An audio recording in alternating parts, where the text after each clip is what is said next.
లోపలికి వచ్చిందా almost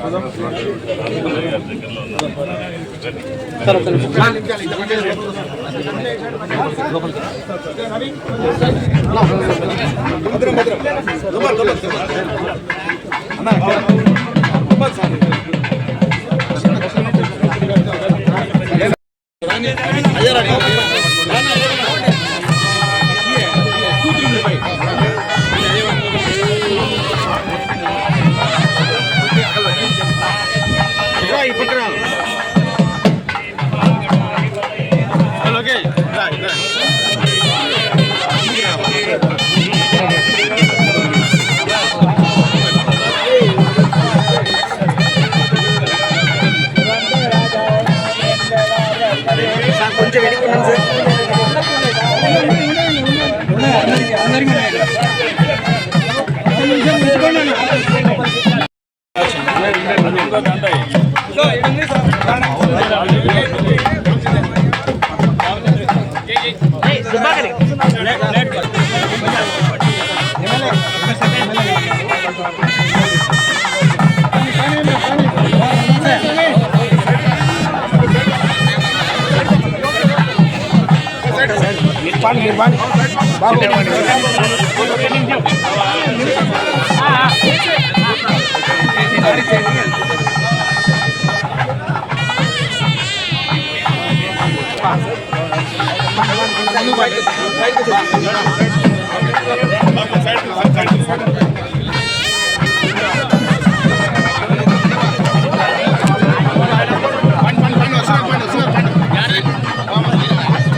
side side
జరగండి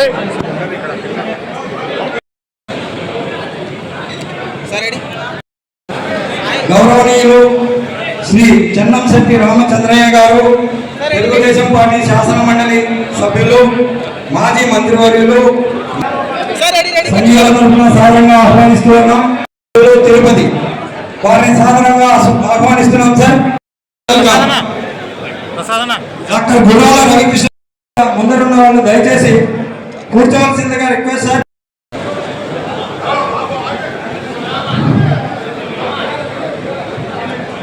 వేదిక మీద ఉన్న మిగిలిన వాళ్ళందరూ కూడా కుటుంబ సభ్యులు మిగిలిన వాళ్ళందరూ కూడా వేదిక ముందుకు వెళ్ళి కూర్చో. అందరినీ విజ్ఞప్తి చేస్తున్నాం, పదే పదే విజ్ఞప్తి చేస్తున్నాం, దయచేసి కూర్చోండి.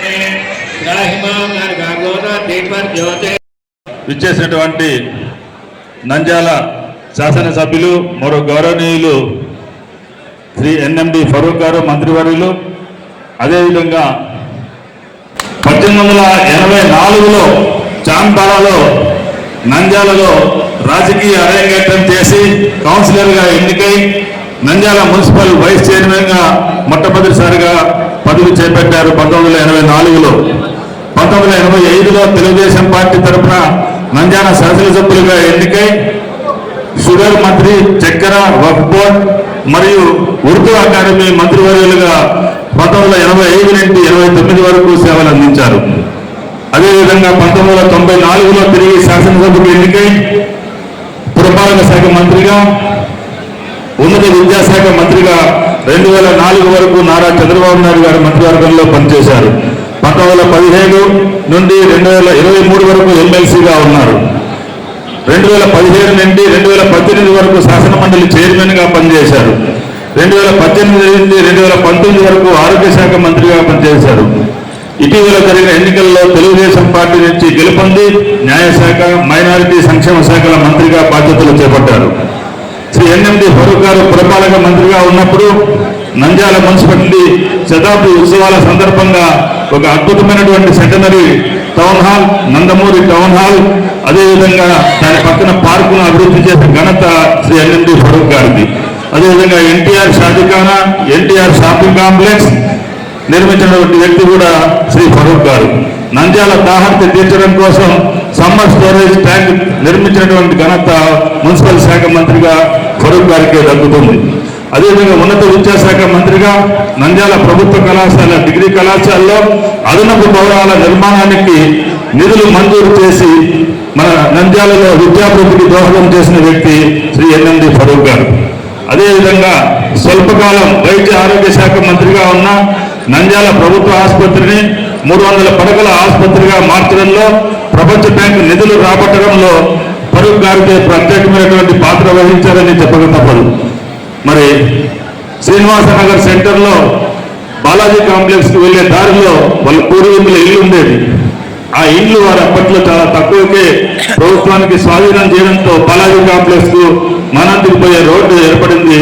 ఈ విధంగా నంద్యాల అభివృద్ధికి వారు చేసినటువంటి కృషి ఎనలేనిది. రానున్న కాలంలో వారి ఆధ్వర్యంలో నంద్యాల అన్ని రకాలుగా అభివృద్ధి చెందుతుందని ప్రజలందరూ కూడా ఆశిస్తున్నాం. ప్రత్యేకించి దేశంలో ఉద్రిక్త పరిస్థితులు నెలకొన్న సమయంలో కూడా నంద్యాలలో హిందూ ముస్లిం ఐక్యతను కాపాడడానికి, ప్రశాంత వాతావరణం కొనసాగడానికి ముఖ్యమైనటువంటి కృషి చేసిన వ్యక్తి ఫరూక్ గారని చెప్పక తప్పదు. పర్యాటక సాంస్కృతిక శాఖ సినిమాటోగ్రఫీ మంత్రివర్యులు శ్రీ కందుల దుర్గేష్ గారు రాష్ట్ర ప్రజలకు సుపరిచితమైనటువంటి వారు. వారి పూర్తి పేరు కందుల లక్ష్మీ దుర్గేష్ ప్రసాద్ గారు. 2007వ సంవత్సరం నుండి 2013 వరకు భారత జాతీయ కాంగ్రెస్ తరపున ఎమ్మెల్సీగా పనిచేశారు. 2019లో రాజమండ్రి రూరల్ నియోజకవర్గం నుండి జనసేన పార్టీ అభ్యర్థిగా త్రిముఖ పోటీలో 42,000 పైగా ఓట్లు సాధించిన వ్యక్తి శ్రీ దుర్గేష్ గారు. ఇటీవల జరిగిన ఎన్నికల్లో నిడదవోలు జనసేన పార్టీ తరపున కూటమి అభ్యర్థిగా 33,000 మెజార్టీతో ఘన విజయం సాధించి జనసేన అధినేత పవన్ కళ్యాణ్ గారి నిర్ణయం మేరకు ఆంధ్రప్రదేశ్ రాష్ట్ర పర్యాటక సాంస్కృతిక శాఖ సినిమాటోగ్రఫీ మంత్రివర్యులుగా పదవీ బాధ్యతలు చేపట్టారు. గతంలో రామోజీరావు గారి మయూరి ఫిలిమ్స్ కి రాజమండ్రి ప్రాంతంలో ఫిలిం డిస్ట్రిబ్యూటర్గా సినీ నిర్మాతగా కూడా అనుభవం ఉన్న వీరికి సినిమాటోగ్రఫీ శాఖలో ఆ అనుభవం తప్పకుండా దోహదం చేస్తుందని భావిస్తున్నాం. కందుల దుర్గేష్ గారి కుమారులు డాక్టర్ కృష్ణతేజ MD/DM న్యూరాలజిస్టు, వారు వెదుర్ల రామచంద్రరావు గారి కుమార్తె డాక్టర్ సుస్మిత గారిని వివాహం చేసుకోవడం జరిగింది. ఆవిడ గైనకాలజిస్టురాలు. వీరిద్దరూ కూడా రాజమండ్రిలో వైద్య సేవలు అందిస్తున్నారు. వారికి ఈరోజు నంద్యాల బల్య సంఘీయుల తరపున స్వాగతం, సుస్వాగతం, శుభ స్వాగతం. గొప్ప వ్యక్తి, రాజంపేటకు చెందిన వీరు చార్టెడ్ అకౌంటెంట్ గా ఆయన వృత్తిరీత్యా ఆయన జీవితాన్ని ప్రారంభించి 1982లో స్వర్గీయ నందమూరి తారక రామారావు గారు పార్టీ స్థాపించిన సమయంలో తెలుగుదేశం పార్టీలో చేరి 1985 నుండి కడప తెలుగుదేశం పార్టీ అభ్యర్థిగా శాసనసభకు ఎన్నికై ఎన్టీఆర్ మంత్రివర్గంలో దేవాదాయ ధర్మాదాయ శాఖ మంత్రిగా పనిచేశారు. ఆ తర్వాత 1998 నుండి 2008 వరకు 2 సార్లు రాజ్యసభ సభ్యులుగా కూడా వారు పనిచేశారు. వారు రాజ్యసభలో చేసినటువంటి ఉపన్యాసాలను ప్రత్యేకంగా ఒక పుస్తకంగా కూడా రూపొందించినటువంటి మేధావి శ్రీ రామచంద్రయ్య గారు. తిరిగి 2011 నుండి 2017 వరకు MLCగా పనిచేశారు. 2012 నుండి 2014 వరకు దేవాదాయ ధర్మాదాయ శాఖ మంత్రిగా కూడా సేవలు అందించిన వ్యక్తి శ్రీ రామచంద్రయ్య గారు. మరి 2021 నుండి 24 వరకు MLCగా సేవలు అందిస్తూ MLC పదవికి రాజీనామా చేసి మరి తెలుగుదేశం పార్టీ అభ్యర్థిగా గత వారం తిరిగి MLCగా గెలిచినటువంటి రామచంద్రయ్య గారికి నంద్యాల బల్య సంఘీయుల తరపున స్వాగతం, సుస్వాగతం, శుభస్వాగతం. ఈరోజు లింగాలపల్లి శ్రీనివాసులు గారుగా JMCగా పిలుచుకునే వీరు 2019లో చిత్తూరు శాసనసభ సభ్యులుగా గెలుపొందారు. 2024లో తిరుపతి శాసనసభ్యులుగా 62,151 ఓట్ల మెజారిటీతో అద్భుత ఘన విజయం సాధించిన వ్యక్తి శ్రీనివాసులు గారు. 1983లో ఎన్టీ రామారావు గారు తిరుపతి నుండి గెలిచారు. 2009లో చిరంజీవి గారు తిరుపతి నుండి గెలిచారు. వీరిద్దరి మెజారిటీ కన్నా కూడా అధిక మెజారిటీ సాధించిన వ్యక్తి మన శ్రీ ఆర్ఎన్ శ్రీనివాసులు గారని చెప్పుకోవడం గర్వకారణం మనందరికీ. వారికి కూడా నంద్యాల బల్య సంఘీయుల తరఫున ఈ కార్యక్రమానికి స్వాగతం, సుస్వాగతం, శుభస్వాగతం. సంతోషం అండి. రామచంద్ర గారు నా ఎన్నికలు ప్రచారం చేయకుండా ప్రతిసారి మీ ఎన్నికలు పోతా ఉంటే ఆయన ఫోన్ చేసి పిలిపించేవాడిని. మీకు అక్కడికన్నా ఇక్కడ పని ఎక్కువ, మీకు ఇక్కడ రండి, దయచేసి ఇక్కడ పోవాకండి చెప్పేవాడిని. ఆయన ఇద్దరు గారి పని ముగించుకొని నాకు వచ్చి పాపం చేసేవాడు రామచంద్ర గారు. ఇద్దరు వియ్యకుడు కదా, అయినా సరే ఆయన ప్రాణమంతా ఎక్కడ ఉండేది, నంద్యాలలో ఉండేది. అటు ఈరోజు మరి వారిని పిలిపించడం, సన్మానం చేయడం చాలా గౌరవమైంది. వారి బాగా మా కంఠం బాగా ఉంది. చాలా దూరం తర్వాత వారు మాట్లాడింది మాతో పాటు రామచంద్రారెడ్డి గారు అని చెప్పి, రామచంద్ర గారు తెలుసు బాగా. రామచంద్రారెడ్డి అని చెప్పి ఆయన మంత్రిగా ఉన్నారు. ఆయన కూడా బ్రహ్మాండంగా మాట్లాడేవారు. అయితే ఇంతకన్నా బాగా మాట్లాడేవాడు. ఏంటంటే వాళ్ళు నాటకాలు పిచ్చి నాటకాలు చేసేవాడు. బట్ కానీ దుర్గేష్ గారి కంఠం చాలా బ్రహ్మాండంగా ఉంది, బ్రహ్మాండంగా మాట్లాడు, మంచి ప్రెజెంటేషన్ ఇచ్చారు. వారికి నా ధన్యవాదాలు. ఈ కార్యక్రమంలో పాల్గొని మీరు ఈ కార్యక్రమం జయప్రదం చేశారు. మరి ముఖ్యంగా మన రాయలసీమ జిల్లా నుంచి ఒకే ఒక వ్యక్తి, ఎంత సిగ్గుచేటండి, ఎంత బాధాకరమైన వ్యక్తి అండి. ఇంతమంది జనాభా ఉండి ఒకే ఒక వ్యక్తి ఆయన కాపులలో. మనం ఆలోచించుకోవాలి ఎందుకు వెనుకబడిపోయినాం. దీనికి కారణాలు వెతికి తీసే అవసరం ఉంది మనకందరికీ. మేము ఆర్థికంగా lower income group, upper income group ఉండొచ్చు, కానీ మేము రాజకీయ పరంగా ఎందుకు రాలేకపోయినాం. ఒక వ్యక్తి ఇంతమంది సంఖ్యాబలం ఉంటే ఒక వ్యక్తి అయినా శాసించినప్పుడు ఏది అనేది మీరు ఆలోచించుకోవాల్సిన అవసరం ఉంది. చైర్మన్గా మనం ఎంతమంది ఉన్నాం, ఇంకా వేరే పోస్టులు ఎంతమంది ఉన్నాం అనేది మీరు ఆలోచించుకొని రాజకీయంగా ఎదగాలంటే ఏమి చేయాలా, రాజకీయంగా ముందుకు రావాలంటే ఏ కార్యక్రమం చేయాలనే విషయాన్ని గురించి ఆలోచించుకోవాల్సి ఉంటుంది. కాబట్టి ఏదైనా సరే ఈ కార్యక్రమంలో మరి చాలా ముఖ్యంగా జనసేన సైనికులు కానివ్వండి, తెలుగుదేశం పార్టీ కార్యకర్తలు కానివ్వండి, ఇక్కడ విచ్చేసిన ప్రతి ఓటర్లందరూ నాకు ఓట్లు వేసి గెలిపించినందుకు మీ కమల పద్మ పాదాలకు నమస్కారాలు చేస్తా ఉన్నారు. ఈ అవకాశం కలిగించారు, మీ దర్శన భాగ్యం కలిగించారు, చాలా సంతోషం అని చెప్పి తెలియజేస్తా ఉన్నాను. మరి రామచంద్ర నా మిత్రుడు, నాకు అన్ని విషయాల్లో కూడా చేదోడు వాదుడుగా ఉంటాడు. నాకు ఎదగడానికి చాలా ప్రయత్నాలు చేశాడు. నాకు ఏ మంత్రి పదవి రావాలన్నా కూడా చంద్రబాబుతో చెప్పేవాడు ఫరూక్ ఉంటే చేయాలని చెప్పి నిన్నగాక మొన్న కూడా చెప్పడం జరిగింది. మీరు ఫరూక్ని గెలిపించుకోండి, నేను చూసుకుంటాను మీకు తప్పని అని చెప్పి మరి వాడు ప్రవర్తనారు నాకు 1996లో ఫోన్ చేశాడు, నువ్వు హైదరాబాద్ రావాలి ఇమీడియట్లీ అని. ఏమన్నా చెప్పని చెప్పాను, నువ్వు హైదరాబాద్ కూడా చెప్తా అన్నాడు. హైదరాబాద్ పోయిన తర్వాత పివి నరసింహారావు గారి మీద నువ్వు కంటెస్ట్ చేయాలా అన్నాడు. నేనాడ పివి నరసింహారావు మీద కంటెస్ట్ చేస్తే డిప్యూటీ స్పీకర్గా ఉండాలి, నేను ప్రపోజ్ చేస్తున్నావు అన్నా. లేదు నువ్వైతేనే సరిపోయేది, పివి నరసింహారావు మీద నిలబడాలంటే ఒక స్టేచర్ ఉండాలా, నువ్వు డిప్యూటీ స్పీకర్గా ఉండవు, ఒక మంత్రిగా ఉండవు, నువ్వు కంటెస్ట్ చేయాలా అన్నాడు. రామచంద్ర మంచి సలహాలు, ఇది చెడు సలహా ఇస్తున్నావు, నాతో కాదు నిలబడాలనుకుంటే నా లోకల్గా నా ఓళ్ళు ఎవరైతే ఉన్నారో అంత మాట్లాడతా ముందు అన్నా. నేను రామచంద్రరావు గారికి కాకుండా అప్పుడు మన పాండమ రామయ్య గారు ఉన్నారు, నా మిత్రుడు పాండమ రామయ్యను, ఆయన జిల్లా ఆయన మున్సిపల్ చైర్మన్ ఉన్నారు. రామయ్య ఫోన్ చేశారు, రామయ్య రామచంద్రరావు ప్రపోజ్ చేస్తామంటే ఏం చేయమని. వద్దు అవసరం లేదు, పివి నరసింహారావు నిలబడడం, నువ్వు ఊరికి పొరపాటు చేయకు, డిప్యూటీ స్పీకర్ కూడా హాయిగా ఉందని చెప్పడం జరిగింది. మరి ఆ సలహా ఇచ్చిన తర్వాత నేను మానేశా, ఎందుకని మంచిది అని చెప్పి మానేసి చెప్పారు. అలాగా సార్తో కూడా చంద్రబాబు చెప్పారు, సార్ నాతో కాదని చెప్పారు. రామచంద్ర చాలా ప్రభుత్వం చేశాడు, నాకు నువ్వు ఉంటే బాగుంటుంది, నీకు ఫోకస్ అవుతావు, దేశమే కాదు పలు రాష్ట్రాలు కాదు విదేశాల్లో కూడా ఫోకస్ అవుతావు, ఎవరు పివి నరసింహారావు నిలబడారని చెప్పి నా మాట వినబడి నేను వినలేదు. నేను డిప్యూటీ స్పీకర్గా ఉండిపోయారా. మళ్ళీ ఆ రోజు భూమనాయుడిని తీసుకొచ్చి చంద్రబాబు నాయుడు గారు పెట్టడం జరిగింది. మరి నాకు ప్రతిసారి కూడా ప్రోత్సాహం చేస్తూ ఉంటారు. రామచంద్రరావు గారు మంచి మిత్రుడు, ఆయన కూడా నేను చాలా ప్రోత్సాహం చేశాను. కడపలో ఆయన మంత్రిగా ఉన్నప్పుడు కానీ మేమంతా మంత్రులు ఉన్నాం, నేను కానీ అయ్యన పాత్ర కానీ కళా వెంకటరావు కానీ రామచంద్ర కానీ ఇంద్రారావు అంతా ఒకే కాంప్లెక్స్ ఉన్నాం. అందరం కూడా దాదాపు 4 సంవత్సరాల క్రితం కలిసిమెలిసిగా ఉన్నాం. ఒక సోదరభావం, ఒక ఆత్మీయత, ఒక సన్నిహితం మనం పెంచుకోవడం జరిగింది.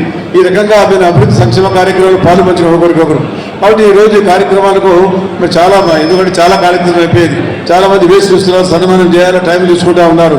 ఏదేమైనా సరే దుర్గేష్ గారు రావడం చాలా సంతోషం. మరి మేమందరం కూడా క్యాబినెట్లో ఉన్నాము. రాష్ట్ర అభివృద్ధి కోసం అందరం పాటుపడాలా, కుటుంబం కొనసాగాల. ఏవైతే రాక్షస పరిపాలన జరిగేది మీకు తెలుసు, చాలా వ్యక్తిగత విషయాల్లో కూడా పోయినాడు ఆయన. ఆ దుర్మార్గుడు పనికిమాల కూడా కొడుకు ఆ ముఖ్యమంత్రిగా ఉన్న రోజు చంద్రబాబు నాయుడు గారి భార్యల గురించి మాట్లాడాడు, పవన్ కళ్యాణ్ గారి గురించి, ఆయన సత్యమల్లి గురించి మాట్లాడాడు. ఆయనకి ఎన్ని భార్యలు ఉంటే ఎన్ని పేడాలు ఉంటే చంద్రబాబు భార్యల గురించి ఎదురుగా మాట్లాడాలా? ఎవడా ఎవరు మాట్లాడడానికి? దీనికి ఎవరు అధికారం ఇచ్చారు సొంత విషయాలు మాట్లాడడానికి? దానికోసం అధిపాదాలు తొక్కి పారేసినాడు. ఈ రోజు ఏమిటంటే ఇది అసెంబ్లీలో ప్రమాణ స్వీకారం చేయడం వరకు నమస్కారం చేసుకుని పోతా ఉన్నాడు. ఏమైనా పరిస్థితి? ఆ రోజు చంద్రబాబు నాయుడు గారు ప్రమాణ స్వీకారం చేయకపోతే ఎంత హేళన చేశారు మీరు. 23 మంది వస్తే మీరు మర్చిపోయారా? కాబట్టి ఎవరికి ఏ టైం వస్తుందో ఆలోచించుకోవాల్సిన అవసరం ఉంది. రాజకీయం ఎవరు శాశ్వత ప్రజల చేతులు ఉంది. రాజకీయం ప్రజలు ఎవరికి పట్టాభిషేకం చేయాలో వారు చేస్తారు. ఈరోజు పవన్ కళ్యాణ్ గారు చంద్రబాబు నాయుడు గారితో పవన్ కళ్యాణ్ డిప్యూటీ స్పీకర్ రాష్ట్ర అభివృద్ధి కోసం, పురోభివృద్ధి కోసం అందరం కలిసికట్టుగా పనిచేస్తారో, రాష్ట్ర అభివృద్ధి కోసం పాటుపడతామని కూడా చెప్పడం జరుగుతుంది. ఏదైతే ప్రజలకు వాగ్దానం చేశాం, చాలా విషయాలు ఉన్నాయి, ప్రజలు చేసిన కార్యక్రమాలు ఎన్నో ఉన్నాయి, దాని గురించి మనం దృష్టి సాధించుకోవాల్సిన అవసరం ఉంది. కాబట్టి దానికి ముందు మనము నంద్యాల ప్రాంతం మనం చెప్తున్నాం, మా ప్రాంతంలో ఏం చేయాలో ప్రజలు ముందు చేయాలా. చాలా మంది నాయకులు వస్తారు, ఈయన ట్రాన్స్ఫర్ చేయండి, వాడిని ట్రాన్స్ఫర్ చేయండి, వీడు నాకు బంధు, వాడు నాకు బంధు, ఇదే సరిపోయింది. కానీ అభివృద్ధి కార్యక్రమం చేయడానికి మనం దోహదపడాల్సిన అవసరం ఉంది. మనమందరం కూడా కలిసికట్టుగా పనిచేయాల్సిన బాధ్యత మనందరి మీద ఉంది. కాబట్టి ఈరోజు మనం ఇంతమంది ఇచ్చారు మీరు నాయకులు. మనకు నంద్యాలలో రామచంద్ర గారు Telugu Desam party general secretary, Prasad గారు జనరల్ సెక్రటరీ, మన రవికృష్ణ గారి కార్యక్రమంలో మన జయరాజారాం గారు, మరి 5 సంవత్సరాల క్రితం చంద్రబాబు నాయుడు గారు కాపు కళ్యాణ మండలానికి 3 కోట్లు ఇస్తే మీరు సొంతంగా 3 కోట్లు ఖర్చు పెట్టుకుంటే దేశ భాషలందు తెలుగు లెస్స అని తెలుగు భాష యొక్క గొప్పతనాన్ని ప్రపంచవ్యాప్తంగా వీధులలో ఎగరవేసినటువంటి సాహితీ సమరాంగణ సార్వభౌముడైనటువంటి శ్రీకృష్ణదేవరాయలు, అదేవిధంగా సంగీత సామ్రాజ్యంలో మకుటం లేని మహారాజుగా వెలుగొందినటువంటి ద్వారం వెంకటస్వామి నాయుడు, అదేవిధంగా మల్ల యుద్ధంలో అద్భుతమైనటువంటి ప్రతిభ కనపరిచినటువంటి కోడి రామ్మూర్తి నాయుడు, క్రికెట్కి మొట్టమొదటి కెప్టెన్ గా భారతదేశానికి ప్రాతినిధ్యం వహించేటువంటి సికే నాయుడు గారు, అదేవిధంగా అద్భుతమైనటువంటి నటనా కౌశలంతో మరో 10 తరాల వరకు కూడా నటీమణి అంటే పేరు గుర్తుకొచ్చేటువంటి శ్రీమతి సావిత్రి గారు, అదేవిధంగా తెలుగు చలనచిత్ర సీమలో అద్భుతమైనటువంటి నటుడిగా యావదాంధ్ర ప్రేక్షకుల్ని మాత్రమే కాదు భారతదేశపు ప్రేక్షకుల్ని రంజింపజేసినటువంటి కొణిదెల చిరంజీవి గారు, అదేవిధంగా కాపు కులాన్వయ రంజిత మానస ప్రబోధ చిహ్నంగా ఉద్భవించినటువంటి వంగవీటి మోహనరంగ గారు, వీరందరికంటే మించి ఇవాళ రాజకీయాలంటే రాజకీయ నాయకులకి మాత్రమే అధికారం పరిమితం కాకూడదు. పేదవాడు ఖచ్చితంగా రాజకీయాల్లో పైకి రావాలనేటువంటి మాటతోటి ఎవరైతే పేదవాడి కంట కన్నీరు తుడిచేవాడే నిజమైన రాజకీయ నాయకులని చెప్పి 21 సీట్లలో పోటీ చేస్తే 100% స్ట్రైకింగ్ రేట్ తోటి 21 సీట్లు గెలిచి చూపించినటువంటి కొణిదెల పవన్ కళ్యాణ్ గారు లాంటి నవోన్మేష సుందర వదనరహితగా విరాజిల్లుతున్నటువంటి ఒక్కసారి ప్రత్యేకమైనటువంటి ధన్యవాదాలు తెలియజేసుకుంటా ఉన్నాను. మిత్రులారా, చాలా సంతోషంగా ఉంది. కారణం ఇవాళ ఏదైతే 5 సంవత్సరాల పాటు మనం ఒక దుర్మార్గమైనటువంటి పరిపాలన చూసామో, ఏదైతే ప్రజాకంటకమైనటువంటి పరిపాలన చూసామో, ఎక్కడైనా ఒక విజ్ఞాపన పత్రాన్ని ప్రభుత్వోద్యోగులకి ఇవ్వాలని వెళితే హౌస్ అరెస్టులు చేసి మనల్ని జైలులో తోసివేసేటువంటి ఒక ప్రభుత్వాన్ని చూసాము. అటువంటి దుర్మార్గపు నియంతృత్వ ప్రజా వ్యతిరేక ప్రభుత్వం కూకటి వేళ్లతోటి పెకలించి పారేసే విధంగా ఎన్డీఏ కూటమి చేసిన ప్రయత్నంలో ఒక పక్కన చంద్రబాబు నాయుడు గారు, పక్కన శ్రీ పవన్ కళ్యాణ్ గారు, ఇంకొక పక్కన నరేంద్ర మోడీ గారు, వీరు ముగ్గురు కలిసి చేసినటువంటి ప్రయత్నం సంపూర్ణంగా విజయవంతమైంది. అందులో భాగస్వాములైనటువంటి మనందరం కూడా దాన్ని ప్రత్యేకంగా ఇవాళ ఆనందంగా సంతోషంగా ఉత్సవం జరుపుకోవాల్సినటువంటి శుభ సందర్భంలో ఇలాంటి సమావేశం మొట్టమొదటిసారిగా ఆంధ్ర రాష్ట్రంలో, నేను వేరే చోటికి వెళ్ళలేదు, మొట్టమొదటి సమావేశం దళితులకి ఆయువు పట్టుగా నిలబడినటువంటి నంద్యాలలో జరగడం అనేది అదృష్టంగా భావిస్తూ ఈ కార్యక్రమంలో పాల్పంచుకోవడం అనేది నాకు లభించినటువంటి అపూర్వమైనటువంటి అవకాశంగా మీ అందరికీ తెలియజేస్తూ మీ అందరికీ కూడా శిరస్సు నుంచి నమస్కారం తెలియజేస్తా ఉన్నాను. ఒక ఘట్టం ముగిసింది. రాబోయే రోజుల్లో ఈ ప్రభుత్వాన్ని నడిపించుకునేటువంటి విషయంలో మనందరం కూడా జాగ్రత్తతో వ్యవహరించాల్సినటువంటి అవసరాన్ని ఇప్పుడే రామచంద్రయ్య గారు మనందరికీ చెప్పారు. మీ అందరికీ కూడా నేను మనవి చేస్తున్నాను, సుదీర్ఘమైనటువంటి పరిపాలనా అనుభవంతో 40 సంవత్సరాలు పైబడి సమర్థవంతమైనటువంటి నాయకునిగా, పరిపాలనా దక్షత ఉన్నటువంటి నాయకునిగా పేరు పొందినటువంటి చంద్రబాబు నాయుడు గారు సరైనటువంటి విధానంలో పరిపాలిస్తుంటే, మరో పక్కన తన కోసం కాదు పేద ప్రజల కోసం రాజకీయాల్లోకి వచ్చినటువంటి పవన్ కళ్యాణ్ గారు మరో పక్కన, వీరిద్దరికీ సహకారం అందించేటువంటి మోడీ గారు ఇంకో పక్కన, ఇలా ముగ్గురు కలిసి ఈ రాష్ట్రాన్ని సుభిక్షం చేయడానికి చేసేటువంటి ప్రయత్నంలో మేమందరం కూడా భాగస్వాములు కావటం, మాకు కూడా అవకాశం రావడం అనేటువంటిది చాలా అదృష్టమైనటువంటి అంశంగా నేను భావిస్తున్నాను. దాంతో పాటు మీరందరూ గమనించండి, ఈ ప్రభుత్వం వచ్చి నిన్నటికి ఖచ్చితంగా 1 రోజులు పూర్తయింది. 1 రోజుల కాలంలో మనం గమనిస్తే అంతకుముందు వ్యవస్థల్ని నాశనం చేసేసినటువంటి వైఎస్ఆర్ కాంగ్రెస్ పార్టీ విధానాలకి భిన్నంగా ఇవాళ ఈ రాష్ట్రంలో మొట్టమొదటిసారిగా ఈ పెన్షన్లు పెంచేటువంటి కార్యక్రమం ఏదైతే ఉందో అది సామాన్యంగా అందరూ చేపట్టగలిగేది కాదు. పెన్షన్లని 3,000 నుంచి 4,000కు పెంచడం అంటే ఆ రోజున అతను 2,000 నుంచి 3,000కు పెంచడానికి జగన్మోహన్ రెడ్డి గారికి 5 సంవత్సరాల కాలం పట్టింది. ఇవాళ మనం అధికారంలోకి రాగానే 3,000ని 4,000 పెంచడం 15 రోజుల సమయంలోనే పెంచి మొట్టమొదటిగా ఇన్ని లక్షల మంది పెన్షన్లు ఇవ్వడం మాత్రమే కాకుండా ఏప్రిల్ నెలలో మనం ఏదైతే హామీ ఇచ్చామో 4,000 చేస్తామని దాన్ని ఏప్రిల్, మే, జూన్ నెలలకి ఆ బకాయి ఏదైతే ఉందో 3,000 కూడా కలిపి 4,000 ప్లస్ 3,000 తోటి 7,000 రూపాయలు ప్రతి పెన్షన్దారికి ఇవ్వడం అంటే అది సామాన్యమైనటువంటి విషయం కాదు. ఎంతో రాజకీయ చిత్తశుద్ధి ఉంటేనే జరుగుతుంది. అదే విధంగా 5,000 ఉన్నటువంటి 90% అంగవైకల్యం ఉన్న వారికి ఎకాఎకి 15,000 ఇచ్చినటువంటి ఘనత కూడా మన ప్రభుత్వానికే దొరుకుతుంది. అదే విధంగా మీరు వితంతు పెన్షన్లు కానివ్వండి, ఆ తర్వాత జరిగినటువంటి ఉచిత ఇసుక విధానం కానివ్వండి, అదే విధంగా కందిపప్పు, బియ్యం ధరలు తగ్గించి అమ్మేటువంటి కార్యక్రమం కానివ్వండి, రైతులకి వారు ఇచ్చినటువంటి ధాన్యం తాలూకు బకాయిలు గత ప్రభుత్వం ఇచ్చి వెళ్ళాలి. అటువంటిది వారు ఇవ్వకుండా వెళ్ళిపోతే ఆ భారాన్ని మనమే తీసుకుని ఆ భారాన్ని మోసి రైతులందరికీ కూడా రాష్ట్ర వ్యాప్తంగా 1,600 కోట్ల రూపాయలని బకాయిల్ని చెల్లించినటువంటి ప్రభుత్వం మన కూటమి ప్రభుత్వం అనేటువంటి మాటని మీ అందరికీ మనవి చేస్తున్నాను. అందుకే ఇవాళ ఈ నెల రోజుల కార్యక్రమాలు అద్భుతంగా ప్రజల్లోకి వెళుతున్నాయి. ప్రజలందరూ అర్థం చేసుకుంటున్నారు. ఈ సందర్భంలో మీకు మనవి చేసేది ఒక్కటే, ఈ కూటమి ఇలా ఏర్పడడానికి కానీ, కూటమి తరపున ఇంత విజయం సాధించడానికి కానీ చంద్రబాబు నాయుడు గారి యొక్క సమర్థత ఒక కారణమైతే, మరొకటి ముఖ్యమైనది ఎక్కడ నెగ్గాలో కాదు, ఎక్కడ తగ్గాలో తెలిసిన పవన్ కళ్యాణ్ గారు చూపించినటువంటి చొరవ వల్ల.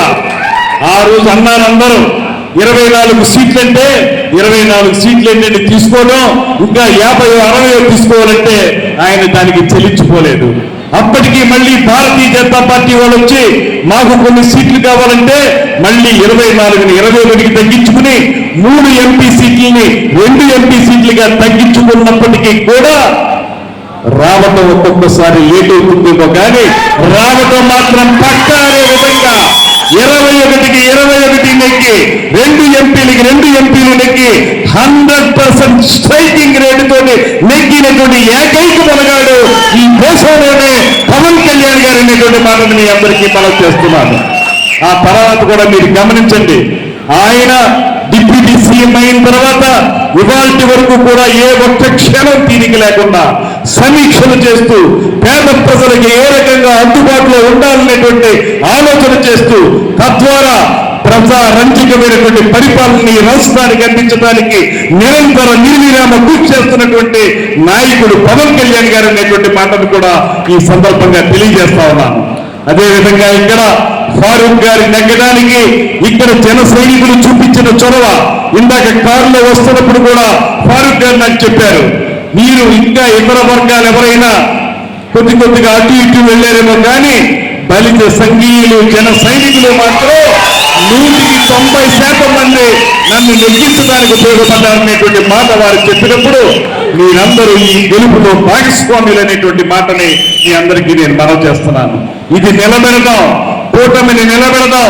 ఇది కేవలం ఈ కూటమి యొక్క ఐక్యత ఈ ఒక్క 5 సంవత్సరాలకే కాదు 10 సంవత్సరాల పాటు ఉండాలనేటువంటి పవన్ కళ్యాణ్ గారి మాట ఏదైతే ఉందో దాన్ని ముందుకు తీసుకువెళదాం అనేటువంటి మాటని మీ అందరికీ మనవి చేస్తున్నాను. అదే సందర్భంలో చాలా రోజుల క్రితం పవన్ కళ్యాణ్ గారు రాజమండ్రి మీటింగ్ లో చెప్పారు ఒక మాట, బలిజలు, కాపులు, వీరు సమాజంలో పెద్దన్న పాత్ర పోషించాలనేటువంటి మాట. ఖచ్చితంగా మీరు అర్థం చేసుకోండి, మనం అందరం కలిసి మనతో ఉన్నటువంటి వెనకబడిన వర్గాల వారిని, అట్టడుగు వర్గాల వారిని మనతో కలుపుకుని తీసుకువెళుతూ తద్వారా వాళ్ళని బలోపేతం చేయటం, మనం కూడా బలోపేతం కావడం అనేటువంటి అంశాన్ని మాత్రం మీరెవరూ మర్చిపోవద్దు. మనం ఆ రకంగా అందరినీ కలుపుకుని వెళ్ళగలిగితే, ఎవరికి ఏ అవకాశాలు ఇవ్వాలో వారందరినీ కలుపుకుని తీసుకెళ్ళగలిగితే, మైనార్టీల్ని ఎస్సీల్ని కూడా మనతో పాటు నడిపించగలిగితే 2029 తర్వాత కూడా ఈ కూటమి కొనసాగుతుంది, అద్భుతమైనటువంటి విజయం కొనసాగుతుందనేటువంటి మాటని మీ అందరికీ కూడా నేను మనవి చేస్తా ఉన్నాను. దాంతో పాటు ఇవాళ ఇక్కడ ఈ ప్రాంతంలో ఉన్నటువంటి అనేక సమస్యల మీద రామచంద్రరావు గారు కానీ, ప్రసాద్ గారు కానీ, రవికృష్ణ గారు కానీ స్పష్టంగా చెప్పారు. నిజమే, నాకు కూడా అనిపిస్తూ ఉంటుంది, రాజకీయంగా బలంగా ఉన్నాం కనుక కోస్తా జిల్లాల్లో కాపులకి చాలా రాజకీయ ప్రాధాన్యత కలుగుతూ ఉంటుంది. కారణం ఏంటంటే తొలి నుంచి అక్కడ రాజకీయ చైతన్యం ఉండడం కానీ, సంఖ్యాపరంగా అక్కడ ఎక్కువ ఉండటం కానీ లేకపోతే ఇతర వ్యక్తులతోటి వర్గాలతోటి పోటీ పడగలిగేటువంటి శక్తి సామర్థ్యాలు ఆర్థికంగా కూడా ఉండటం వలనైతేనేమి రాజకీయ ప్రాధాన్యత ప్రాంతానికి ఎక్కువగా లభించింది. ఇవాళ ఈ ప్రాంతంలో కూడా ఖచ్చితంగా నేను నమ్ముతున్నాను, గతంలో లేదు, ఇప్పుడు కూడా ఇన్ఫర్మేషన్ టెక్నాలజీ ఏదైతే వచ్చిందో దాని ద్వారా అనేక మంది బలిజ కులస్తులు కూడా అద్భుతంగా ఆర్థికంగా కూడా ఎదుగుతూ ఉన్నారు. సంఖ్యాపరంగా చాలా ఎక్కువ ఉన్నారు. చాలా సందర్భాల్లో అటుపక్కున్న మాకు తెలియదు, నంద్యాలలో ఇంతమంది ఉన్నారని, అనంతపూర్లో ఇంతమంది ఉన్నారని, తిరుపతిలో ఇంతమంది జనాభా ఉన్నారనేటువంటి అటుపక్కన ఉన్న వాళ్ళకి పెద్దగా తెలియనటువంటి సందర్భంలో ఇవాళ మాకు అర్థమవుతా ఉంది. ఇక్కడ ఉన్నటువంటి సంఖ్యాబలం కానీ, ఇక్కడ ఉన్నటువంటి వనరులు కానీ, ఇక్కడ ఉన్నటువంటి ఐక్యత కానీ, అందుకే మీకు మాట్లాడుతున్నాను. ఖచ్చితంగా రాబోయే రోజుల్లో ఈ ప్రాంతపు బలికి రాజకీయంగా సముచిత స్థానం కల్పించే విషయంలో మేము సంపూర్ణంగా సహకరిస్తామనేటువంటి మాటని మీ అందరికీ మనవి చేస్తున్నాను. అదేవిధంగా కృష్ణదేవరాయల యొక్క విగ్రహం ఇందాకే చెప్పాను, సాహితీ సమరాంగణ సార్వభౌముడైన, ఉభయ భాష కోవిదుడైన, కన్నడంలో పుట్టినప్పటికీ కూడా తెలుగు భాషను కూడా అత్యున్నత స్థాయానికి తీసుకెళ్లినటువంటి నాయకుడు శ్రీ కృష్ణదేవరాయలు. అటువంటి కృష్ణదేవరాయలు యొక్క విగ్రహం ఈ పట్టణంలో ఉండాల్సినటువంటి ఆవశ్యకత చాలా ఉంది. ఆ విషయంలో పెద్దలు ఫారూక్ గారు కూడా ఇప్పుడే నన్ను అడిగారు, మీరు చేసేటువంటి ఇతర కార్యక్రమాలకి పేరు పెట్టొచ్చు కదా అనేటువంటి మాట అంటే వారితో నేను ఒకటే మనవి చేశాను. మంచి సెంటర్ చూడండి, ఆ సెంటర్ లో తప్పనిసరిగా కృష్ణదేవరాయలకు విగ్రహం ఉండాల్సినటువంటి ఆవశ్యకత ఉంది. అది కేవలం ఏ ఒక్క కులానికో మతానికో సంబంధించి కాదు. కృష్ణదేవరాయలు ఎంత అద్భుతంగా ఆముక్త మాల్యతను రచించారో, ఎంత అద్భుతంగా దేశ భాషలందు తెలుగు లెస్సనేటువంటి మాట చెప్పారో, మన తెలుగు వారందరికీ కూడా ప్రాతస్మరణీయుడైనటువంటి ఆ కృష్ణదేవరాయల యొక్క విగ్రహం ఖచ్చితంగా ఉండి తీరాల్సిన ప్రాంతాల్లో నంద్యాల కూడా ఒకటనేటువంటి మాటని మంత్రి గారికి విన్నవించుకుంటున్నాను. దయచేసి మీరు దాన్ని సాకారం చేసే విధంగా చూడాల్సిందిగా మిమ్మల్ని అందరినీ కోరుకుంటూ, అదేవిధంగా మీకు సముచిత స్థానం ఇచ్చే విషయంలో మేము కూడా ప్రతిమా వారితో కలిపి సంపూర్ణంగా సహకరిస్తామనేటువంటి మాటను తెలియజేస్తూ, అదేవిధంగా మా మంత్రిత్వ శాఖకు సంబంధించి ఈ నంద్యాల అనేది అన్ని రంగాల్లో ఒక పక్కన టెంపుల్ టూరిజం కానివ్వండి, మరో పక్కన ఎక్కువ టూరిజం కానివ్వండి, మరో పక్కన ఏదైతే అటవీ ప్రాంతం చాలా ఎక్కువగా ఉందో ఆ ప్రాంత అభివృద్ధి కానివ్వండి, ఇలాగొక సమగ్రమైనటువంటి పర్యాటక కేంద్రంగా అభివృద్ధి చేయడానికి అన్ని రకాల హంగులు ఉన్నటువంటి ప్రాంతం నంద్యాల ప్రాంతం. దాన్ని ఆ విధంగా కూడా అభివృద్ధి చేయడానికి ఈ శాఖ మంత్రిగా నేను కూడా కృషి చేస్తానని, మిమ్మల్ని అందరినీ భాగస్వాముల్ని చేస్తామనేటువంటి మాటని మీ అందరికీ తెలియజేసుకుంటూ, ఇంత మంచి కార్యక్రమంలో పాల్పంచుకునేటువంటి అవకాశం నాకు ఇచ్చినందుకు, ఇది మీరిచ్చినటువంటి ఆత్మీయ పురస్కార అభినందన సభ ఖచ్చితంగా నా భుజాన్ని తడుతుంది. ముందుకు వెళ్ళు, బాగా పనిచేయి, ఇక్కడితో ఆగతో ముందుకు ఇంకా వెళ్ళనేటువంటి మాటతోటి ఈ అభినందన సభ జరిగిందనేటువంటి మాటను నేను నమ్ముతున్నాను. ఇది అంతం కాదు, ఆరంభం మాత్రమే. ఖచ్చితంగా ఇవాళ నుంచి పవన్ కళ్యాణ్ గారి నేతృత్వాన్ని అద్భుతంగా ముందుకు తీసుకువెళ్ళడానికి మనందరం కలిసి, నీవు నేను మనం జనం ప్రభంజనంగా ముందుకు సాగుదాం అనేటువంటి మాటని మరొకసారి తెలియజేసుకుంటూ సెలవు తీసుకుంటాను. నమస్కారం, జై హింద్. విన్నపం చేశా, మీరు మా ఫ్రెండ్ను గారు నాకు మామూలు ఫ్రెండ్ గారు, మేము మతాల కులాకు అతీతమైన స్నేహితం మా ఇద్దరిది. ప్రతి ఎలక్షన్కు నేను వస్తుంటాను, నా శక్తి కొద్దీ నేను చెప్పేవాళ్ళు చెప్పడం. మీరు ఇతన్ని పంపించండి, మేము ఇతనికి ఎలివేషన్ చేసే బాధ్యత మాదని చెప్పాను. ఎలివేట్ అయ్యాడు, మీరు పంపించారు, మీ మాట నెరవేర్చుకున్నారు, మా మాట కూడా నెరవేర్చుకున్నాం. అది చేస్తాం. చాలా సంతోషం. మా దుర్గేష్కి ఇంత సన్మానం జరుగుతుంటే నేను కూడా అటెండ్ అయ్యేదానికి అవకాశం వచ్చింది. దుర్గేష్ గారు నాకు చాలా ముఖ్య పరిచయం. నేను కౌన్సిల్ చైర్మన్గా లీడర్గా ఉన్నప్పుడు కౌన్సిల్ మెంబర్గా ఉండేవాడు. చాలా మంచి స్పీకర్, చాలా బాగా మాట్లాడతాడు. ఇప్పుడు మాట్లాడతాడు, వినండి మీరు. నాకు ఆయన గొప్పతనం ఏమంటే, చెప్పాడు జగన్ నేను పాతాళం మీద దొక్కుతా అన్నాడు. నేను అనుకున్నా ఎమోషన్గా మాట్లాడుతున్నాడు ఇతను అనుకున్నా అభినం, కానీ తొక్కి చూపించాడు పాతాళానికి. మళ్ళా ఇంకా దానికి ఇంకేదన్నా ఉంటే ఇంకా కిందికి పోవాల్సింది. కానీ అపోజిషన్ ఓటు పార్టీకి భిన్నంగా పోయేటువంటి ఓటు అభివృద్ధి సాగాలి. అన్ని రంగాల్లో దెబ్బతిని ఉండాలి. Virtually state is in doldrums. ఇంకా దీన్ని బాగు చేయాలంటే నేను అదినం చెప్పా, చంద్రబాబు నాయుడు గారి ముళ్ళ కిరీటం ఇది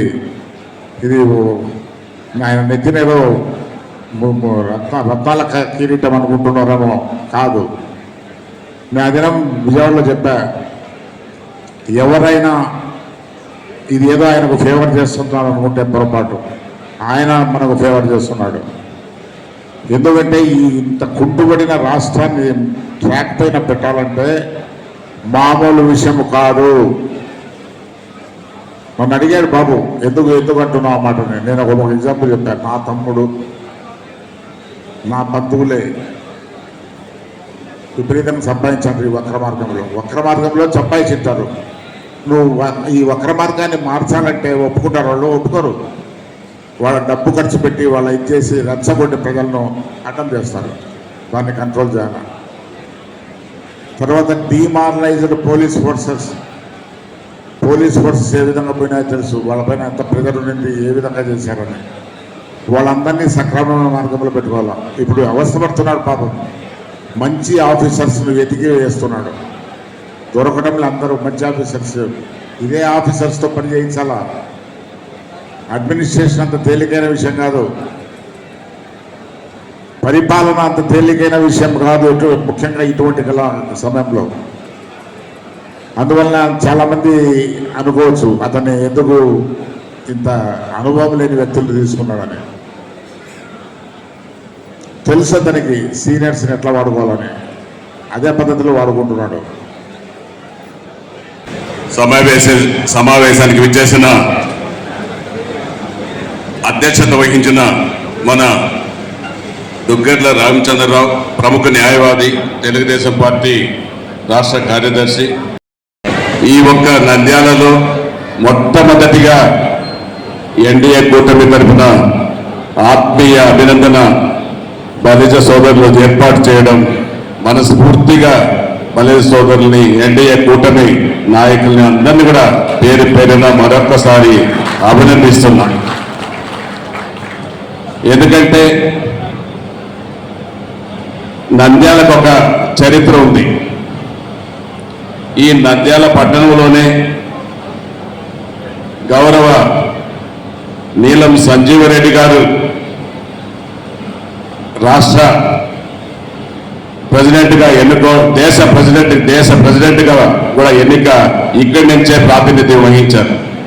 అంతేకాదు ప్రధానమంత్రిగా కూడా నంద్యాల పట్టణం నుంచే పార్లమెంట్ సభ్యులుగా ఎన్నికై పివి నరసింహరావు భారత ప్రధాని కావడం నంద్యాలకు కూడా ఒక ప్రాధాన్యత ఉందనేసి కూడా నేను ఈ సందర్భంగా తెలియజేస్తున్నాను.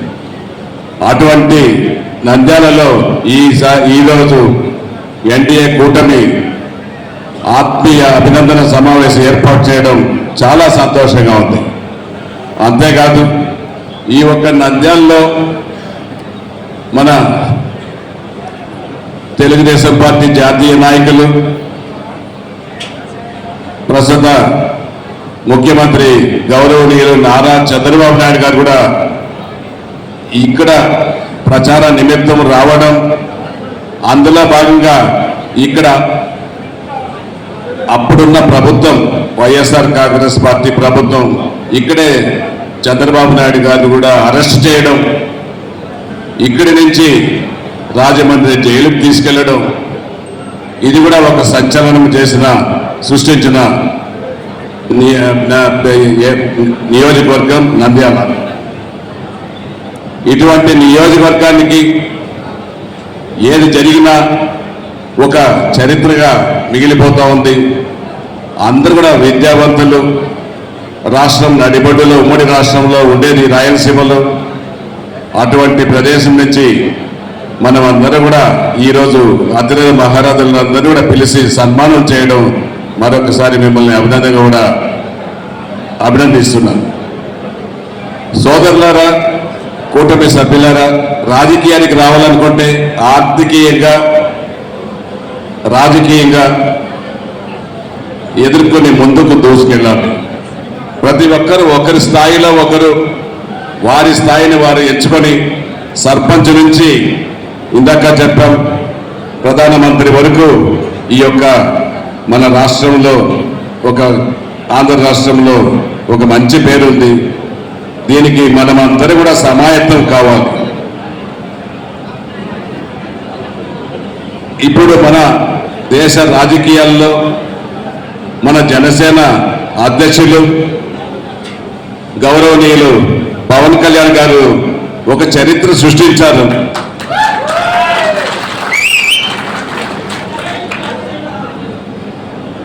ఇక్కడ అరెస్ట్ అయిన చంద్రబాబుని వెంట రాజమండ్రి జైలుకు తీసుకెళ్లి అక్కడ లోపల పెడితే మొట్టమొదటి వ్యక్తి పవన్ కళ్యాణ్ గారు మద్దతు పలికిన ఏకైక నాయకుడు రాష్ట్రంలో పవన్ కళ్యాణ్ గారు అనేసి కూడా ఈ సందర్భంగా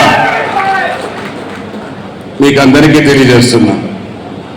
ఈరోజు ఒక మహాశక్తిగా ఎదిగి ఇటు ఆంధ్ర రాష్ట్రంలో కీలక పాత్ర వహించి ఇటు రాష్ట్రానికి ఇటు ముఖ్యమంత్రి కావడానికి ప్రధాన పాత్ర, అటు ప్రధానమంత్రి కావడానికి ప్రధాని పాత్ర పోషించిన మహాశక్తి మన పవన్ కళ్యాణ్ గారు అనేసి కూడా ఈ సందర్భంగా మనం అందరం కూడా గుర్తుపెట్టుకోవాల్సిన అవసరం ఉంది.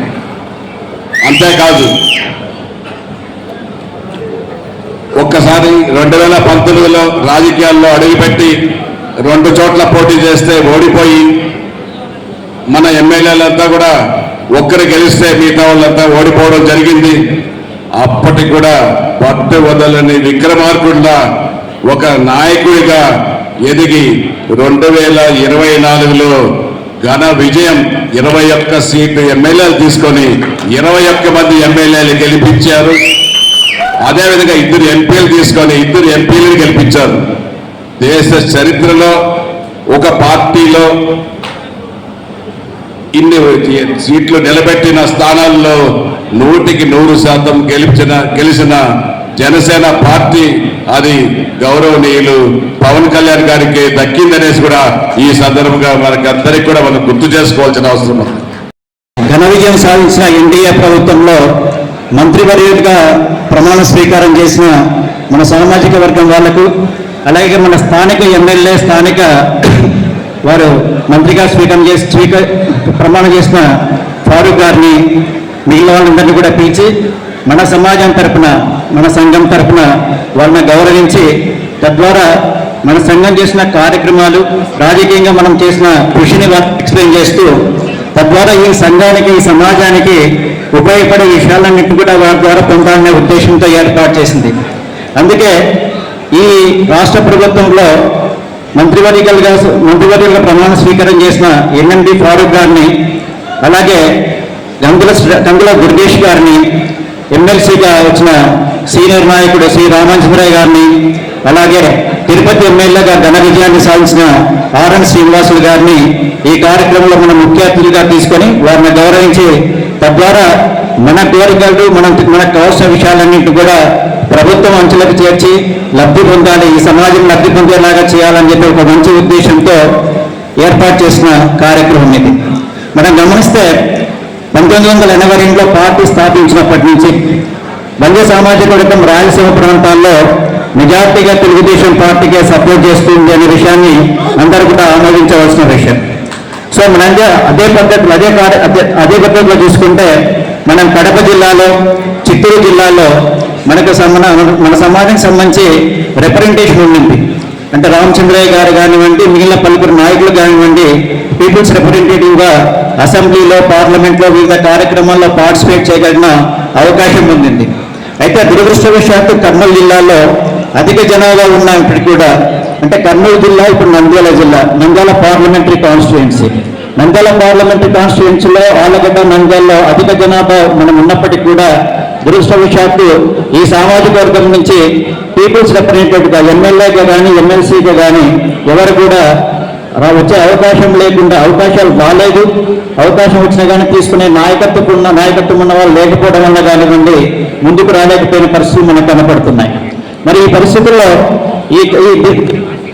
ఈ సామాజిక వర్గాన్ని రాజకీయంగా ఎలాగ అభివృద్ధి చెందించాలి, రాజకీయంగా వీళ్ళకి ఫలితాలు ఎలాగ అందించాలి అనేది మనం ఆలోచించినప్పుడు మనం డైరెక్ట్ ఎలక్షన్స్ లో నిలబడి పోటీ చేసి గెలుపగలిగే సామర్థ్యము లేదా ఆర్థిక శక్తి లేదా సామాజికంగా మనకు అంత బలం లేనప్పుడు మిగిలిన విషయాల్లో కూడా అంటే నామినేటెడ్ పొజిషన్స్ కానివ్వండి, గవర్నర్ చేత నామినేట్ చేయబడిన ఎమ్మెల్సీ పొజిషన్స్ కానివ్వండి, లేదా మిగిలిన స్టేట్ కార్పొరేషన్ చైర్మన్స్ కానివ్వండి, మిగిలిన వాటన్నింటిలో కూడా అటువంటి అవకాశాన్ని ఈ కమ్యూనిటీ పొందినప్పుడు రాజకీయంగా లబ్ధి పొంది రాజకీయం అభివృద్ధి చెందడానికి అవకాశం ఉంది. కాబట్టి అటువంటి అవకాశాన్ని కల్పించవలసిన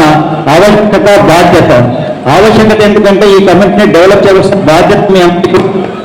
ఎందుకో 1982 నుంచి కూడా ఇప్పటి వరకు తెలుగుదేశం పార్టీకి మనమందరికీ సపోర్ట్ చేస్తున్నాం. తెలుగుదేశం పార్టీ ఈ కమ్యూనిటీని అప్లిఫ్ట్ చేయాల్సిన ఆవశ్యకత ఉంది, అది ఒక బాధ్యత కూడా ఉంది. భవిష్యత్తులో ఈ కమ్యూనిటీ నుంచి మనకు కావాల్సిన ఫలితాలు పొందాలి. తెలుగుదేశం పార్టీగా నిలబడిన వాళ్ళు కానివ్వండి, లేదా ఎన్డీఏ ప్రభుత్వం ఇప్పుడు ఎన్డీఏకి నిలబడిన వాళ్ళు కానివ్వండి, ఖచ్చితంగా ఈ కమ్యూనిటీ నుంచి పొందవలసిన లబ్ధిని పొందుతున్నారు, ఓట్లు పొందుతున్నారు. ఈ కమ్యూనిటీ 90% చేయగలిగే విజయానికి సహకరిస్తుంది. రీసెంట్ గా 2024లో జరిగిన ఎన్నికల్లో 2024 ఎన్నికల్లో మనం గమనిస్తే సుమారుగా 90% ఈ జిల్లాల నంద్యాల పార్లమెంట్ కాన్స్టిట్యూన్స్ లో ఉండే 90% మన జనాభా ఎన్డీఏకు సపోర్ట్ చేసింది. ఎన్డీఏకి సపోర్ట్ చేసినందువల్లనే అతి తక్కువ టైంలో మనకు క్యాండిడేట్స్ ఇచ్చినప్పటికీ కూడా ఇక్కడ మనము రాష్ట్ర వ్యాప్తంగా ఎలాగైతే వేవ్ ఉండిందో ఆ వేవ్తో పాటు మనం ఇక్కడికి గెలవడానికి అవకాశం ఏర్పడింది. సో దీంతో మనం తప్పనిసరిగా పవన్ కళ్యాణ్ గారిని చెప్పక తప్పదు. పవన్ కళ్యాణ్ గారు ఈ ఎన్డీఏ కూటమి ఏర్పడడానికి లేదా తెలుగుదేశం పార్టీ, జనసేన, బీజేపీ కలయికకు కృషి చేసిన వ్యక్తి పవన్ కళ్యాణ్ గారు. పవన్ కళ్యాణ్ మీద ఉన్న అభిమానము, ప్రేమ, అఫెక్షను, అలాగే జనసేనలో ఉండే మన వాళ్ళ సంఖ్యాబలము, జనసేన పార్టీకి పవన్ కళ్యాణ్ అభిమానుల వల్ల వచ్చిన బలము, యూత్, అలాగే తెలుగుదేశం పార్టీలో ఉండే అనుభవము, ఇవన్నీ కూడా మనం గమనిస్తూ వీళ్ళందరూ కలిసి ఆ కలయిక సుమారుగా ఈ కమ్యూనిటీలో 90% ఒకవైపుగా ఎన్డీఏకు సపోర్ట్ చేసే విధంగా తయారైన విషయాన్ని మనం ఖచ్చితంగా ఒప్పుకోవాల్సిన విషయం. నంద్యాల ప్రాంతంలో ఉండే అన్ని కాన్స్టిట్యుయెన్సీస్ 7 కాన్స్టిట్యుయెన్సీస్ ఈసారి మనం గెలిచాం. దీనికి ఖచ్చితంగా మన సామాజిక వర్గం యొక్క పూర్తి సహాయ సహకారాలు ఉన్నాయనే విషయాన్ని ప్రతి ఒక్కరు కూడా గుర్తుంచుకోవాల్సిన ఆవశ్యకత కూడా ఉంది. సో ఇక్కడ మనం ఫారూక్ గారిని ఘనంగా గెలిపించుకున్నాం. మిగిలిన కాన్స్టిట్యుయెన్సీలో కూడా ఎన్డీఏ క్యాండిడేట్స్ మనం ఘనంగా గెలిపించుకున్నాం. సో ఈ సందర్భంగా ఫారూక్ గారికి నేను విన్నవించేది ఏంటంటే, మనకు పాణ్యం రామయ్య గారికి ఒకసారి మున్సిపల్ చైర్మన్గా అవకాశం కల్పించబడింది. ఆ తర్వాత శాంతిరావుడి గారికి ఒకసారి అవకాశం కల్పించబడింది, కానీ మనం దాన్ని సాధించుకోలేకపోయాం, చైర్మన్గా గెలుచుకోలేకపోయాం. ఆ తర్వాత ఎన్నికల్లో నిలబడడానికి కానివ్వండి, లేదా ఒక పొలిటికల్ మంచి పొజిషన్ రావడానికి కానివ్వండి, మనకు అటువంటి అవకాశాలు రాలేదు. ఈసారి అటువంటి అవకాశాలు కానీ లేదా నామినేటెడ్ పద్ధతిలో కానీ పొలిటికల్గా రాజకీయంగా అవకాశాలు కానీ కల్పించాల్సిన ఆవశ్యకత ఉందనేది, దానికి ఫారూక్ గారు, మనకి ఇక్కడికి వచ్చిన మన నాయకులు రామచంద్రయ్య గారు, శ్రీనివాసులు గారు, అలాగే మా బావగారు కందుల దుర్గేష్ గారు కూడా వారి తరఫున పూర్తి సహాయ సహకారం అందించాలని చెప్పి వారిని విజ్ఞప్తి చేస్తున్నాం. సామాజిక వర్గం అంటే ఏదంటే అది ఫలిత వంశీయులని నిర్మమాటంగా చెప్తున్నారు.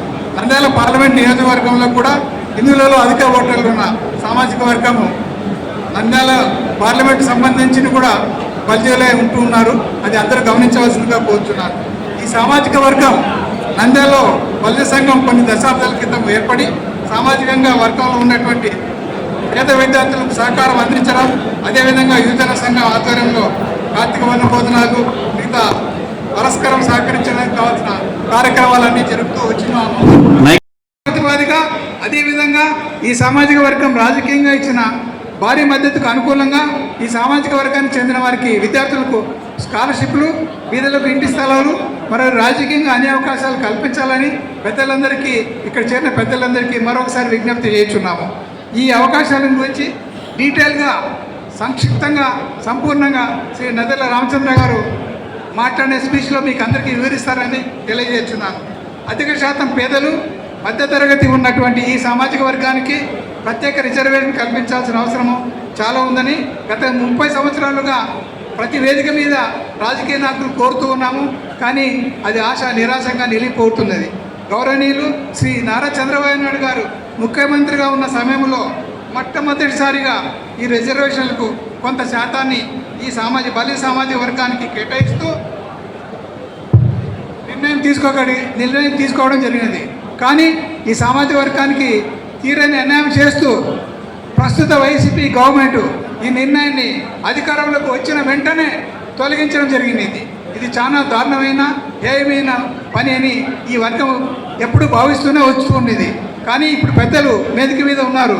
తిరిగి ఈ సామాజిక వర్గానికి ఈ బీసీలో కొంత శాతాన్ని కనీసం ఇప్పుడైనా రాష్ట్ర ప్రభుత్వం నిర్ణయం తీసుకొని కొంత చూపించి తప్పక కేటాయిస్తని ఈ కమ్యూనిటీ తరఫున పెద్దలందరికీ నేను విన్నవించుకుంటున్నాను. ఈరోజు మా ఆత్మీయ సత్కారం అందుకోవడానికి అంగీకరించి వచ్చినటువంటి పెద్దలు శ్రీ ఫరూక్ గారికి, అందులో దుర్గేష్ గారికి, రామచంద్ర గారికి, ఆర్ని శ్రీనివాసులు గారు తిరుపతి గారికి, ఇతర వేదికను అలంకరించే పెద్దలందరికీ ఈ సమావేశం తరఫున ధన్యవాదాలు తెలుపుకుంటూ మీ అందరూ కూడా ఇక్కడికి వచ్చినందుకు చాలా సంతోషము. మన సంఘీభావం తెలపడానికి అవకాశం కలిగింది. దయచేసి ఈ మీటింగ్ అయిన తర్వాత భోజనం చేసుకోవాల్సిందిగా ప్రార్థిస్తున్నాను. ఈ కార్యక్రమాన్ని ఏర్పాటు చేసిన వెంటనే ఇంతమంది సంఘీయులు దీనికి ఇచ్చేసినందుకు మీరందరికీ కూడా ఒకసారి ప్రత్యేకంగా ధన్యవాదాలు తెలియజేసుకుంటూ, మరీ ముఖ్యంగా నంద్యాలలో ఇదే ఫంక్షన్ హాల్లో జాతీయ అధ్యక్షులు గౌరవనీయులు పెద్దలు నారా చంద్రబాబు నాయుడు గారిని అక్రమంగా ఇక్కడ అరెస్ట్ చేసి ఇక్కడి నుంచి రాజమండ్రి జైలుకు తరలించడం జరిగింది. కాబట్టి ఇటువంటి ప్లేస్లోనే మళ్ళా ఇక్కడ సభ పెట్టాలి, దీంట్లో మన పెద్దలందరినీ సత్కరించుకోవాలనే ఒక ముఖ్య ఉద్దేశంతో ఇక్కడ ఈ కార్యక్రమాన్ని పెట్టడం జరిగింది. అదేవిధంగా ముఖ్యంగా మనం 2-3 కోరికలు పెద్దవాళ్ళు ఉన్నారు స్టేజ్ మీద, వాళ్ళందరినీ కోరాలనుకుంటున్నాను. మన కళ్యాణ మండపానికి ఆల్రెడీ ఇప్పుడు దాకా వర్ధంశెట్టి రాజారాం గారు చెప్పినట్టు అప్పుడు ఆనాటి ముఖ్యమంత్రి చంద్రబాబు నాయుడు గారి ద్వారా 3 కోట్ల ఫండ్స్ తీసుకొని ఇక్కడ ఉన్నటువంటి లోకల్లో ఒక 3 కోట్ల ఫండ్స్ రైజ్ చేసి కన్స్ట్రక్షన్ గోయింగ్ ఆన్ జరుగుతూ ఉంది. దాన్ని ఇంకొక 2.5 crores వస్తే ఆ కళ్యాణ మండపం కంప్లీట్ అవుతుంది. కాబట్టి దీనికి పెద్దలు సహకరించవలసిందిగా సవినయంగా కోరుకుంటున్నాను. అదేవిధంగా కృష్ణదేవరాయ విగ్రహం నంద్యాలలో లేదు. అత్యధిక బలిజలు ఉన్నటువంటి ఈ ప్రాంతంలో శ్రీ కృష్ణదేవరాయల విగ్రహాన్ని పెట్టడానికి పర్మిషన్ ఇప్పించవలసిందిగా ఎన్ఎండి ఫరూక్ గారిని సవినయంగా కోరుకుంటూ ఉన్నాం. అదేవిధంగా రాష్ట్రంలో 27% బలిజలు ఉన్నటువంటి బలిజలందరూ ఏకతాటిపై పవన్ కళ్యాణ్ గారి సూచన మేరకు పెద్దన్న పాత్ర వహిస్తూ రాష్ట్రంలో మన సంఘీయులందరూ కలిసి మంచి మెజారిటీతో ఈరోజు ప్రభుత్వాన్ని తీసుకురావడం జరిగింది. అదేవిధంగా నంద్యాలలో ఉన్నటువంటి మన సంఘీయులందరూ, మన బంధువులందరూ ఎప్పటి నుంచో ఎన్ఎండి ఫరూక్ గారికి తోడుగా ఉంటూ ఈసారి 90% బలిజలందరూ ఎన్ఎండి ఫరూక్ గారితో ఉండి ఇక్కడ అత్యధిక మెజారిటీతో ఎమ్మెల్యేగా గెలిపించడం జరిగింది. మినిస్టర్గా అవ్వడం కూడా జరిగింది. ఈ ఘన విజయం వెనక బలిజ సంఘీయులు ఉన్నారని చెప్పడానికి సంకోచం లేదు. అదేవిధంగా బలిజ సంఘీయులందరికీ అన్ని స్థాయిలలో సముచిత స్థానం కల్పించాలని వేదిక మీద ఉన్న పెద్దలను సవినయంగా విజ్ఞప్తి చేస్తున్నాము. రాబోయే మున్సిపల్ ఎలక్షన్స్లో కానీ, లేకపోతే టెంపుల్స్ కమిటీలో కానీ, రాష్ట్ర కమిటీలో కానీ, ఏదైనా కానీ బలిజలకు సముచిత స్థానం కల్పించేదానికి మీ తోడ్పాటు ఉండాలని కోరుకుంటూ నాకు అవకాశం ఇచ్చిన పెద్దలకు ధన్యవాదాలు తెలియజేసుకుంటూ, జై తెలుగుదేశం, జై జనసేన, జై పవన్ కళ్యాణ్, జై చంద్రబాబు నాయుడు. తరపున సన్మాన కార్యక్రమం పూర్తయిన తర్వాత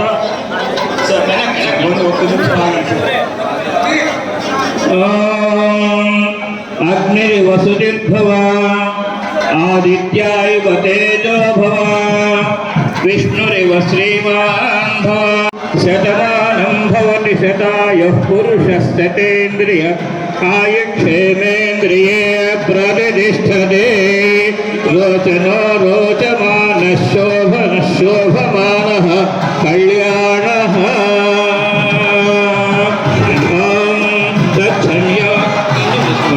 तच्छम्यो रावृणीमहे गातुं यज्ञाय गातुं यज्ञपतये दैवी स्वस्तिरस्तु नः स्वस्तिर्मानुषेभ्यः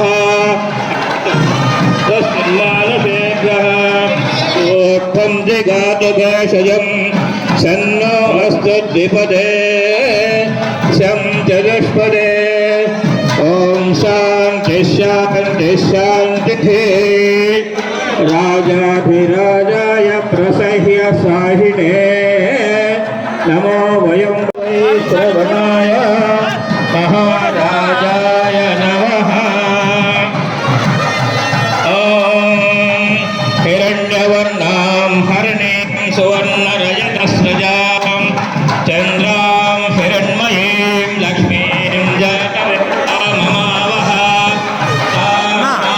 जातवेदो लक्ष्मीमनपगामिने यस्यां हिरण्यं विन्द्ययङ्गामस्त्वं पुरुषानः अश्वपूर्वां रथमद्यां हस्तिनादप्रभुं स्वस्तिदां प्राकाराम् आर्द्रां जलन्तीं तृप्तां तर्पयन्ते पद्मे स्थितां ॐ श्रियां वक्षस्थमायिष्ठमाविधा शोभमानं महीयते धान्यं धनं